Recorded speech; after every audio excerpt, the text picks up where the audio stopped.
Alabama and South Carolina also allow it, but it was because of judicial decisions, not the legislature. And that's because most state legislatures listen to the recommendations of the medical groups that said, this is how you hurt babies, not help them. Wisconsin was tricky.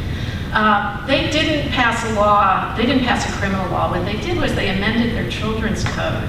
And basically, because if you are a child who's being hurt by your parents, the state can take you into custody to protect you, right? It's not considered an arrest. So they added the term unborn child 300 times to that statute and created a law that said if a state official suspects that a pregnant woman habitually lacks self-control in the use of alcohol or a controlled substance to a severe degree so that it could present harm to their fetus or future child, you can take her into custody. You can drag her into court in handcuffs and shackles. You appoint a lawyer for her fetus. And people who have no idea who she is, what she needs, can have her locked up in a variety of places. It could be in a forced treatment program. It could be in a mental hospital, or it could be in a jail. And two of the most recent cases we worked on were women who went. One woman went to the doctor. She's so happy to be pregnant. She was early in her pregnancy. And she said, I had a problem with Percocet. I was weaning myself off. I realized I was pregnant. I got some Suboxone. I don't have health insurance, so I got it illegally, but I used it to taper off. And now I am pregnant and I'm not using any drugs. But the healthcare provider, who probably had some little bit of training, heard, you have to stay on that. You have to get back on the Suboxone right now. And she's like, I'm not going on any drugs. I want to have a drug-free pregnancy. She goes home and 5 police cars are at her house. She's taken into custody by the police. She hasn't even eaten breakfast, so we really care about her health, right?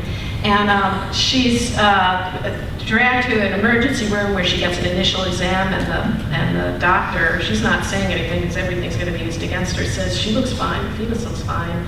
The next thing she knows, she's standing in a courtroom in handcuffs with a lawyer for her fetus, a lawyer for the state, a social worker, and the judge. She's not entitled to a lawyer. And they tell her she has to go to a 90-day residential treatment program that does not provide Suboxone, that, like many treatment programs, does not allow maintenance treatments. And that's 2 hours from her home in a program that doesn't have prenatal care or an OBGYN. She has to arrange that on her own. And she stands there with a barely attended grade education and tries to defend herself. And she says, does anybody have a positive drug test for me today? Because if they'd done that, it would have been 0, negative. And she just stands there and they talk. They don't even talk to her, they talk at her. The second case, a woman had a severe thyroid problem. She didn't have insurance at the time. She couldn't treat it. She, very unexpectedly, given her health history, thought, oh my goodness, I might be pregnant. Goes to the doctor for help and says, look, I've been using a little meth to deal with the low thyroid stuff, a little marijuana for the anxiety, but I just get me well. I want to have a healthy baby.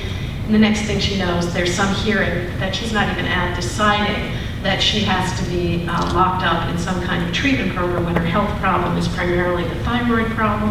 And when she refuses to cooperate, the lawyer for the fetus says, put her in jail.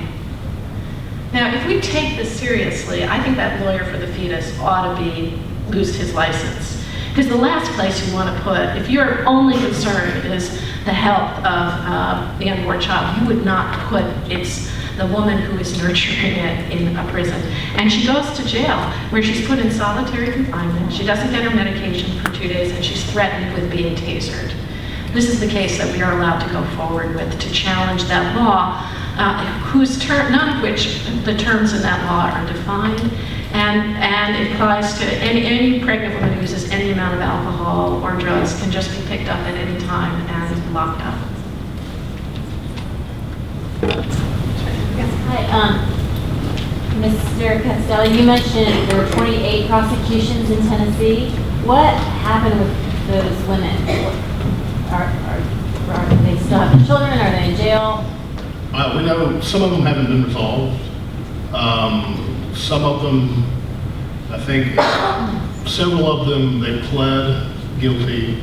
They were put in either a drug court treatment program or they were sentenced to some sort of probation with a treatment condition what we don't know is, I mean, and because these are happening in different counties, the drug court treatment program is going to be different in one county to another.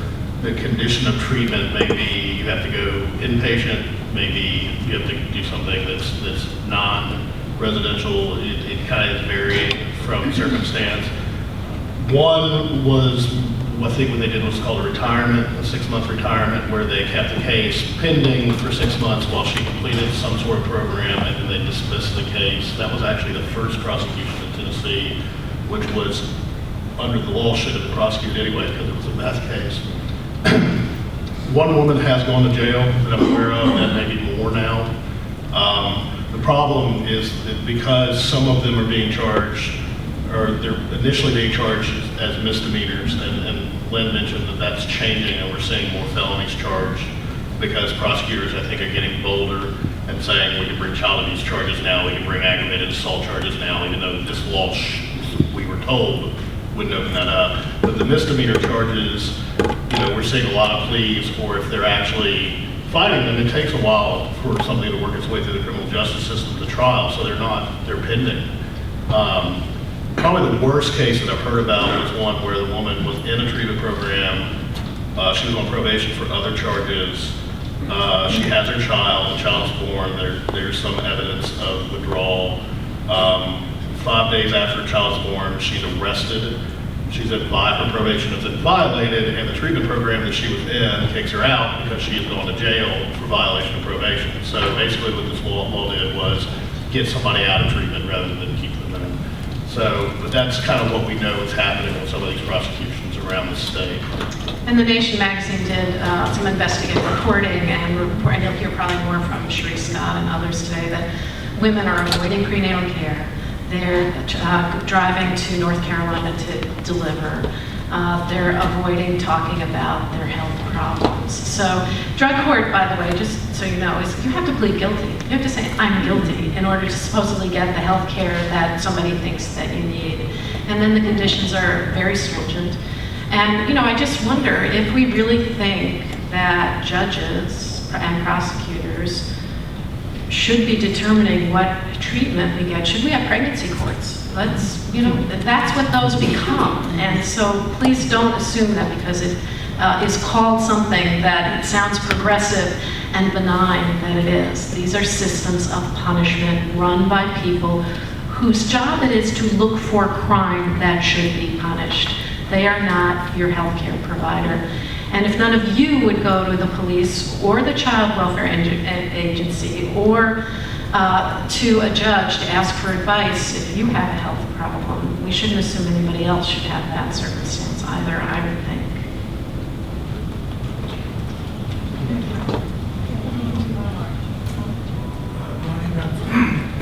Could you just comment on your experience with getting to court? How the facilities are so when you go to court and you report a case, what's your experience with the judges in terms of them looking objectively at the evidence versus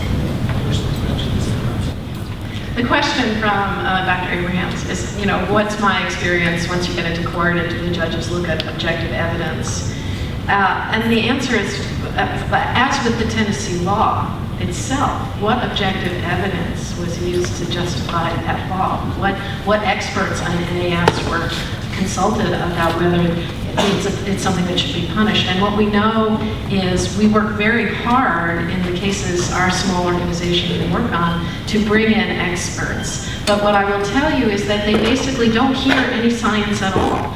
So in New Jersey, so it's not just the South, in New Jersey, child welfare agencies started arguing that a woman who was in methadone treatment, the treatment that is recommended by New Jersey itself, who gives birth to a baby who has NAS, unpredictable treatable symptoms, is a child abuser because NAS is harm. No, there was absolutely no expert evidence presented on the woman's behalf or asked for by the court. So I would say that in most of these cases, these are science-free zones.